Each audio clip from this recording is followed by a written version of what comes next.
오늘은 사사기 17장 미가의 우상 숭배에 대해서 여러분과 함께 말씀을 나누겠습니다. 하나님께서 우리에게 주시는 말씀은 사사기 17장 6절 말씀 함께 합독하겠습니다. 그때에는 이스라엘에 왕이 없었으므로 사람마다 자기 소견에 옳은 대로 행하였더라. 아멘. 사사기는 사실 16장까지 끝납니다. 온니엘에서부터 시작해서 사사, 삼손까지 13명의 사사들에 대한 이야기를 쭉 기록하고 있습니다.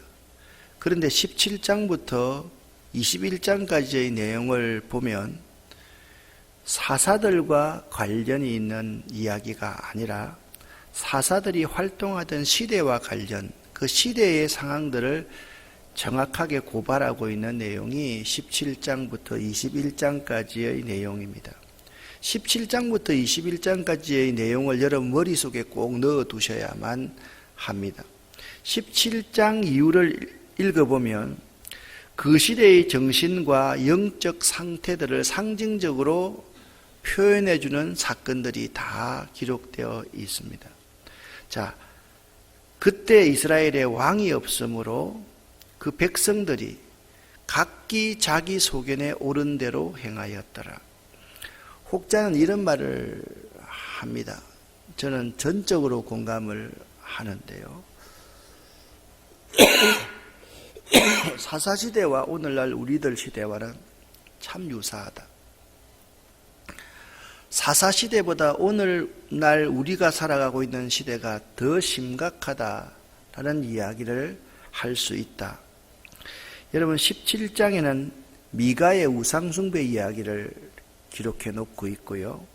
18장에는 단 지파의 이동 사건에 대해서 말하고 있고요.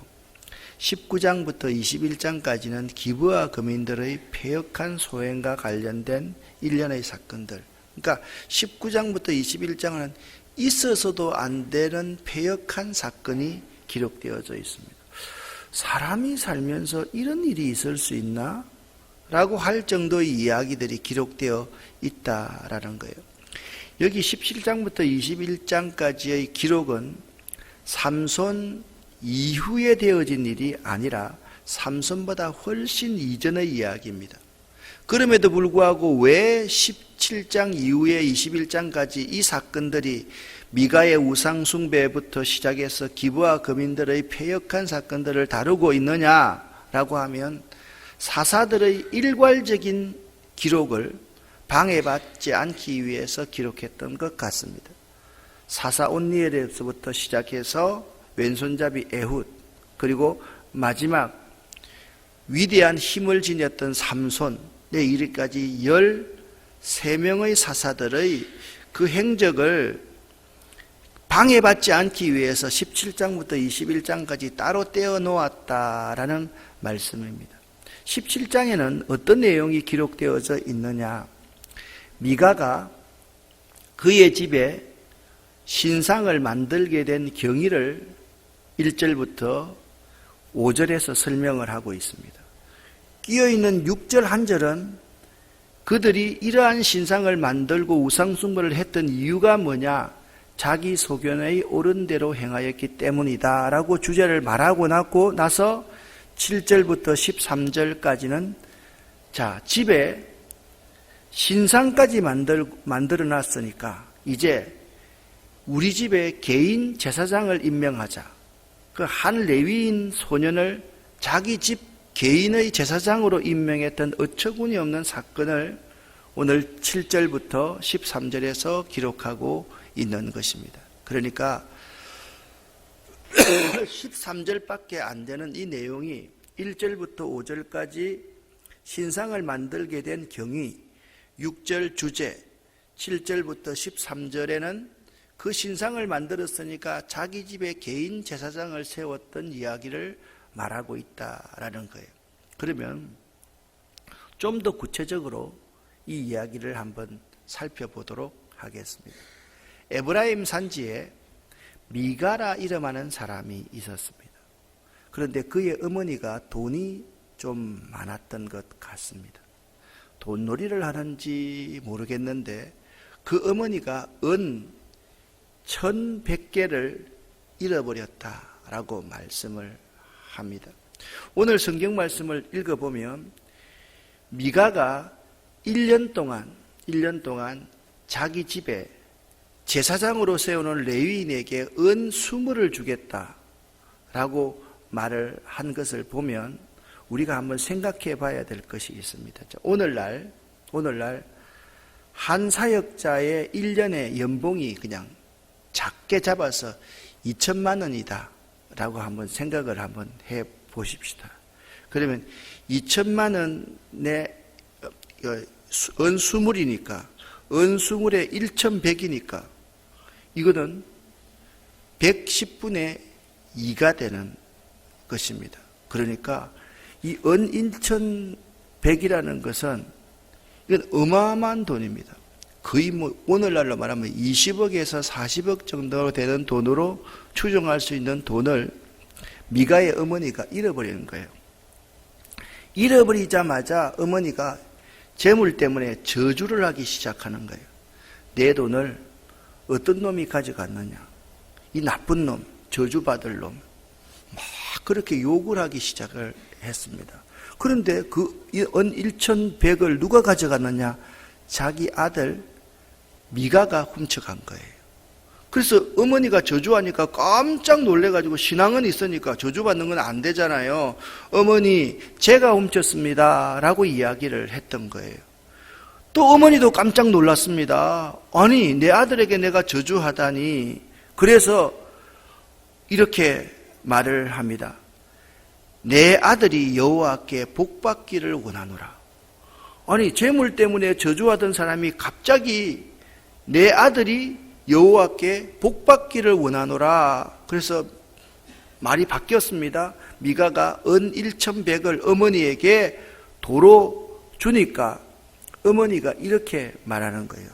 내가 내 아들을 위하여 여호와께 제물을 드리겠다. 그게 얼마인가요? 은 200입니다. 그러니까 여러분 가만히 한번 생각해 보세요. 1년에 그냥 연봉이 2천만 원이라 그러면 은 200이면 얼마입니까? 그러니까 2천만 원 2억입니다. 2억. 2억이라는 돈을 여호와께 드리겠다. 요즘은 감사헌금을 하는 거예요. 그런데 이렇게 말합니다. 3절 말씀에 보니까 내가 내 아들을 위하여 한 신상을 새기며 한 신상을 부어 만들기 위해서 내 손에서 이 은을 여호와께 거룩히 드리노라. 그러니까 하나님께 드린다고 하면서 내 아들을 위해서 뭘 만들고 있어요? 우상을 만들고 있었다라는 거예요. 그래서 또 아들이 동조합니다. 4절에 미가가 그 은을 그 어머니께 도로 주었으므로 어머니가 그 200을 가져다가 은장색에게 주어가지고 우상을 딱 만들어 놓은 거예요. 이제 미가의 집에 지금 뭐가 세워졌습니까? 우상인 신당이 세워진 거예요. 그곳에 에봇과 드라빔을 만들고, 신당이 있으니까 누가 있어야 돼요? 제사장도 있어야 되겠다 해서 레위 소년 가운데 거지처럼 다니던 그 소년을 자기 집의 제사장으로 삼았다. 이 이야기가 지금 5절까지의 이야기입니다. 이것의 결론을 6절에 이렇게 말씀하고 있습니다. 사람마다 자기 소견에 옳은 대로 행하던 시대였기 때문에 이런 어처구니 없는 일이 일어났다. 그렇게 말씀하고 있습니다. 한 사회가 건강하냐, 건강하지 않으냐, 한 개인이 건강하냐, 건강하지 않으냐는 세 가지의 관점을 보면 알 수가 있습니다. 그 사회의 물질관이 어떠냐, 두 번째, 그 사회의 신앙관이 어떠냐, 세 번째, 그 사회의 지도자관이 어떠냐를 보면 알 수가 있습니다. 첫 번째는 이 미가 시대의 물질관이 어떠했는가라는 점을 우리는 살펴볼 수 있어야만 합니다. 미가의 어머니는 재물 때문에 지금 저주를 퍼붓기 시작했습니다. 그런데 또 재물 때문에 뭘 하고 있어요? 복도 빌고 있는 것입니다. 돈 때문에 사람도 저주하고 돈 때문에 축복을 합니다. 돈 때문에 형제간의 원수가 되고 돈 때문에 사람을 죽이기도 하고 사람을 살리기도 합니다. 사람에게 돈이 제일입니다. 사람보다 돈이 더 중요합니다.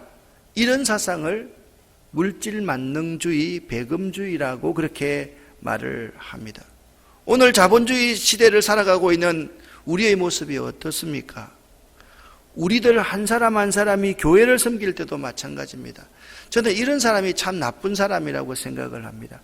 교회의 지도자들이 물질이 많은 사람들은 위로 보고 물질이 적은 사람을 낮게 보는 이런 어처구니 없는 관점, 이건 너무나도 큰 제약입니다.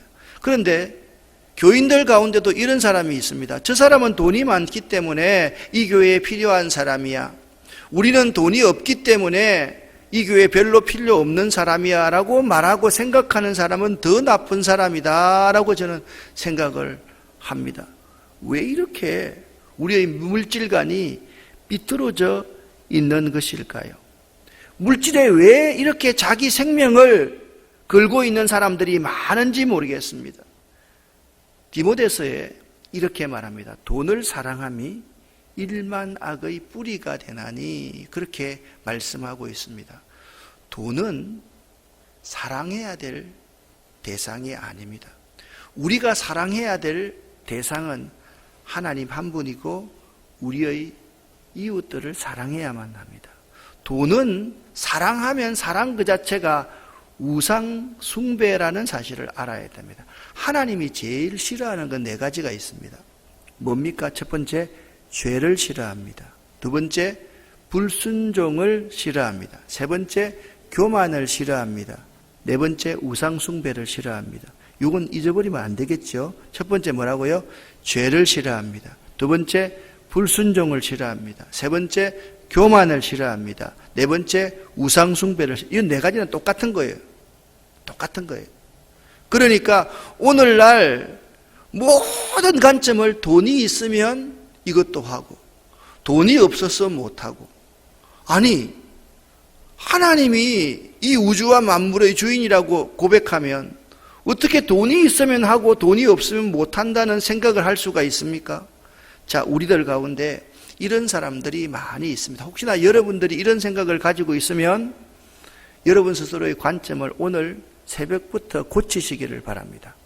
자, 맞습니까? 틀립니까? 라만 대답해 보십시오. 모든 물질은 하나님께서 주셨습니다. 맞습니까? 틀렸습니까? 맞습니다. 내 재산 모두는 내 아들, 딸 것입니다. 맞습니까? 틀렸습니까? 틀렸지요? 그런데 우리는 이런 이율배반적인 생각을 하고 있습니다. 모든 물질은 하나님께서 주셨는데 내 재산은 우리 아들, 딸 겁니다.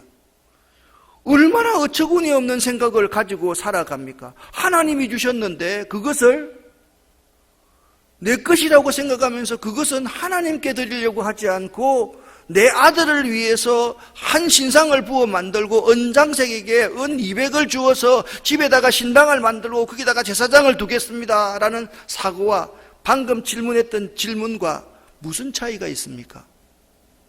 더하면 더하지 덜하지는 않다라는 생각을 해야만 되는 것입니다. 또 한 가지, 잘못된 신관, 잘못된 신앙관이 있습니다. 3절 말씀에 이런 말씀을 하고 있습니다. 내가 내 아들을 위하여 한 신상을 새기며 한 신상을 부어 만들 차로 내 손에서 이 은을 여호와께 거룩히 드리노라. 그래서 저주했으니까 마음속에 끄림직한 것이 있었습니다. 그래서 아들을 위해서 무언가를 해야 되겠다고 생각해서 찾은 돈의 일부를 하나님께 드리겠다고 하는 것이 내 아들을 위해서 우상을 만드는 행위였다. 그렇게 말씀하고 있습니다. 여러분, 내 아들을 위해서 드리는 것은 아깝지 않습니다. 내 아들이 복을 받는 것은 참 소중하다고 생각합니다만은 하나님을 하나님이라고 인정하지 않는 것, 그것이 교만이다 있다라는 사실을 모르고 있다라는 점입니다. 1절부터 5절의 이야기를 사사기 기자는 이렇게 정확하게 요약하고 있습니다. 미가의 어머니는 왜 이런 행동을 하였을까요? 자기 소견에 옳은 대로 하였기 때문입니다.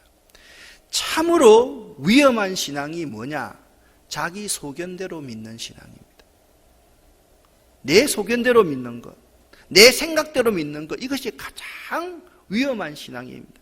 1절부터 6절까지의 내용을 이렇게 한번 정리를 해보았습니다. 첫째, 같이 읽어보겠습니다. 미가는 하나님을 섬긴다고 말하면서 실제로 우상을 섬기는 어리석은 일을 행합니다. 둘째, 미가는 하나님을 섬긴다고 말하면서 실제로 말씀과 반대된 길을 걸어가는 것입니다. 그 말입니다. 사실 그렇습니다.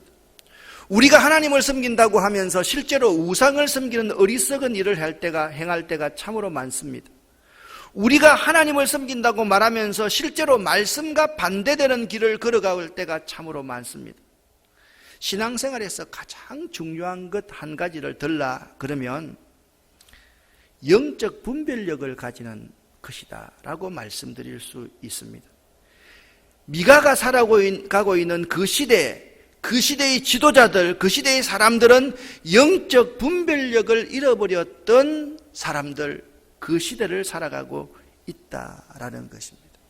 오늘날 우리 시대를 보고 우리의 교회를 보고 우리의 모습을 한번 되돌아볼 수 있기를 바랍니다. 하나님을 잘 섬긴다고 말하면서 실제로 우상을 섬기고 있지는 않습니까? 하나님을 잘 섬기고 있다고 하면서 하나님의 말씀과 전혀 상관없는 반대의 길을 걸어가고 있지 않느냐라는 말씀입니다. 우리가 과연 영의 눈이 멀어져 있는 영의 소경이 아닌지를 생각해 보자라는 겁니다. 보아야 될 것을 보지 못하고 현상만 바라보는 거예요. 마치 도단성에 있는 엘리사의 사안처럼 우리 주변을 둘러싸고 있는 원수들만 보는 거예요. 그래서 두려워하는 거예요. 떨고 있는 거예요. 불평하는 거예요. 눈이 열리면 원수들만 보이는 것이 아니라 하나님의 불수레와 불말, 불병거가 보이게 되는 것입니다. 할렐루야. 우리에게 영의 눈이 열려야만 합니다. 얼마만큼 그 시대가 자기 소견에 옳은 대로 살았는가를 7절부터 13절에서 말씀하고 있습니다. 유다 가족에 속한 유다 베들레헴의 한 청년이 있었는데 그는 레위인으로서 거기서 거류하는 사람이었습니다. 그 사람이 거류할 곳이 없었습니다. 자고 먹고 입을 것이 없었습니다. 레위인은 어떤 사람입니까? 기업을 분배받을 때 하나님이 기업이 되는 사람이었습니다. 그래서 그들에게는 땅이 없었습니다. 재산이 없었습니다. 레위인은 나머지 12지파에 11지파인데 왜 12지파를 하느냐? 요셉 지파는 2지파 몫을 받았기 때문에 그렇습니다. 이 12지파에 다 속해서 이스라엘 백성들의 모습은 다 하나님 앞에 11조를 드려야만 했습니다. 그것을 레위인이 모아가지고 제사장에게 주고 레위인들이 그 11조를 가지고 먹고 살았는데 그것을 레위인들이 하나님이 주시는 기업이다라고 여겼습니다. 그런데 이스라엘 백성들이 지금 하나님 앞에 11조를 드리지 않는 거예요. 그러니까 레위인들이 먹고 살 수 있습니까? 굶어 죽을 수밖에 없습니까? 굶어 죽을 수밖에 없습니다. 그래서 레위인들이 직업을 찾아서 세상을 돌아다니는 그 시대가 미가가 살고 있는 사사시대였다. 그렇게 말씀을 하고 있습니다. 13절 말씀, 이 시대를 잘 대변하고 있는 말씀입니다. 같이 읽어 보겠습니다. 이에 미가가 이르되 레위인이 내 제사장이 되었으니 이제 여호와께서 내게 복 주실 줄을 아노라 하니라. 아멘. 이 레위인이 정상적인 제사장입니까? 비정상적인 제사장입니까? 레위인이 제사장이 되었으니까 하나님이 우리 집에 내 사사로운 제사장 하나를 세웠으니까 복 주실 줄 믿는다. 내 기업에 목사님이 와가지고 예배 드렸으니까, 봉투 하나 주고 예배 드렸으니까 내가 이제 복을 받을 것이다라는 것과 다를 바가 뭐가 있습니까? 참, 이 잘못된 지도자관, 잘못된 축복관을 가지고 있는 모습을 볼 수가 있습니다. 그런데 11절 말씀에 그 레위인도 마찬가지입니다. 그 레위인이 그 사람과 함께 거주하기를 만족하게 생각하였으니 이는 그 청년이 미가의 아들 중 하나같이 됨이라. 여러분, 이럴 때 자기가 레위인이면 뭐라고 말해야 되겠습니까? 나는 제사장 될 자격이 없습니다. 레위인은 원래 크게 4가지 일을 하는 사람입니다. 성소와 지성소 또 성막 안에 모든 기구들을 담당하는 레위인이 있었습니다. 그리고 그 텐트들, 물건들을 옮기는 레위인이 또 있었습니다. 그리고 겉에 모든 시설들을 관리하는 레위인이 있었습니다. 또 그들 가운데 하나님께 찬송을 드리는 레위인이 있었습니다. 그런데 제사장은 레위인 가운데서 특별하게 아론 지파에만 제사장이 임명될 수가 있었습니다. 아무나 될 수 있는 것이 아닙니다. 사사롭게 개인 제사장을 세울 수 있는 것이 아닙니다. 그런데도 미가는 어머니가 저주하는 것이 찝찝하니까 어머니가 우상을 만들어 놓으니까 신당도 차렸습니다. 그 안에 에봇과 드라빔도 있었습니다. 그거 있으니까 이제 뭐가 채워져야 됩니까? 제사장 하나만 있으면 완벽합니다. 그 제사장을, 죄송합니다, 이런 표현으로 일본말을 해서 가라로, 짝퉁으로 갖다 세워 놓았습니다. 그리고 나서 이제 우리 집에 완벽한 신앙의 조건을 갖추었으니까 하나님이 내게 복을 주실 줄 아노라. 그 말을 지금 하고 있는 것입니다. 이스라엘 백성들이 자기 소견에 옳은 대로 행하고 있는 모습입니다. 우리는 오늘 이 본문 말씀에서 이 사실을 다시 한번 생각해야만 됩니다. 백성들은 하나님께 자기의 재물을 드려야만 하고 레위인은 하나님의 기업으로 살아가는 것입니다. 백성들이 하나님께 드리지 않고 백성 가운데 자기 아들들만을 위해서 사용하고 있는 사람이 미가의 어머니와 미가였습니다. 여러분, 이 레위기를 읽으면서 이런 말씀을 나누었던 적이 기억나지 않습니까? 어떤 사사는 태어나서 사사로 활동하는 동안 자기 아들, 딸 먹여 살리고 출세시키는 일만 하다가 죽었다.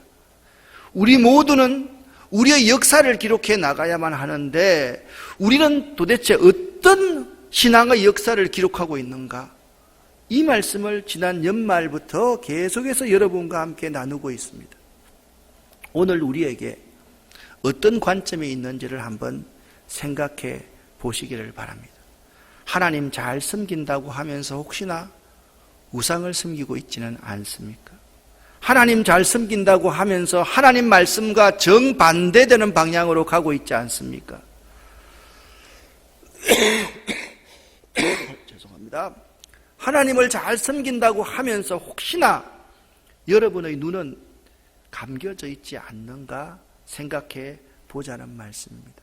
여러분과 저의 물질관은 무엇입니까? 다시 한번 첫 번째 질문으로 돌아갑니다.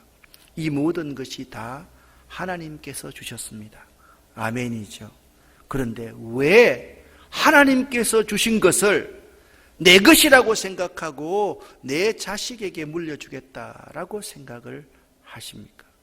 미가 시대를 살아가고 있는 사람입니다. 우리의 신앙관은, 우리의 종교관, 우리의 믿음은 무엇입니까? 혹시나 나는 내 소견의 옳은 대로 신앙생활을 하고 있지 않는가?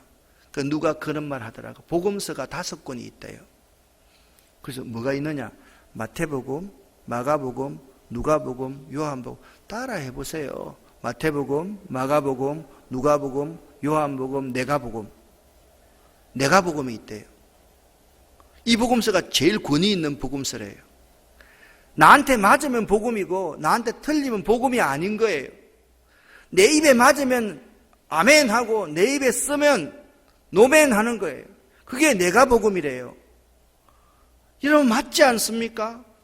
정말 오늘날 우리의 물질관, 우리의 신앙관, 우리의 지도자관, 이 관점이 바른지를 한번 생각해 보자라는 겁니다. 우리 시대가 건강한 시대입니까? 우리 교회가 건강한 교회입니까? 우리 가정이 정말 건강한 가정입니까? 내가 어떤 물질관을 가지고 있는지를 생각해 보십시오. 내가 어떤 신앙관을 갖고 있는지를 생각해 보십시오. 그리고 내가 어떤 가치관을 가지고 살아가고 있는지를 잘 한번 생각해 보았으면 좋겠습니다. 미가의 시대를 살아가는 우리들의 모습, 참 슬픈 자상입니다. 예루살렘 교회를 비롯한 초대교회는 그렇지 않았습니다. 그때의 지도자는 그렇지 않았습니다. 우리 한국 교회의 초기의 신앙인들은 그렇지 않았습니다. 정말 어렵고 힘들 때를 살아갔던 우리 신앙의 선배들은 그렇지 않았습니다. 그런데 우리가 지금 등 따숩고 조금 배부르니까 우리 스스로가 이런 생각을 하는 사람이 많아졌습니다. 11조를 10만 원하고 20만 원하고 30만 원 할 때는 11조를 잘 드립니다. 근데 11조가 100만 원, 200만 원이 넘어가니까 교만해지기 시작했습니다. 11조에 대한 개념도 없어졌습니다. 그걸 쪼개어가지고 내가 누구를 돕고 있다고 한다면 미가의 어머니가 내 아들을 위해서 신상을 만든 것과 무슨 차이가 있겠습니까? 여러분 생각해 보십시다. 우리 한 사람 한 사람이 이런 신앙생활을 하고 있는 형국입니다. 우리들이 미가의 시대 이상의 시대를 살아가고 있다.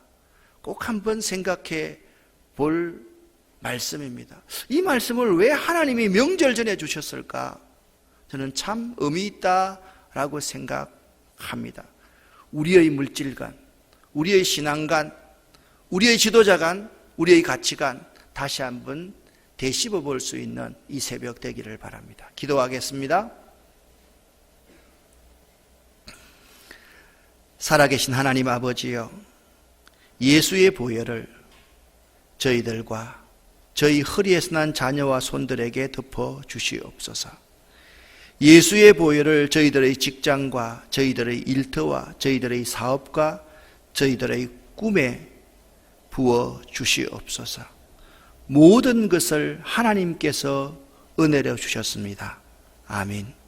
이 은혜로 받은 것을 은혜로 드리고 나눌 수 있는 저희들 될 수 있도록 도와 주시옵소서. 미가의 시대를 살아가는 우리들, 오늘 우리의 물질관과 우리의 신앙관과 우리의 지도자관을 바꿀 수 있는 귀한 계기 될 수 있도록 도와주시옵소서. 예수 그리스도 이름으로 축복하옵고 간절히 기도 올립니다. 아멘.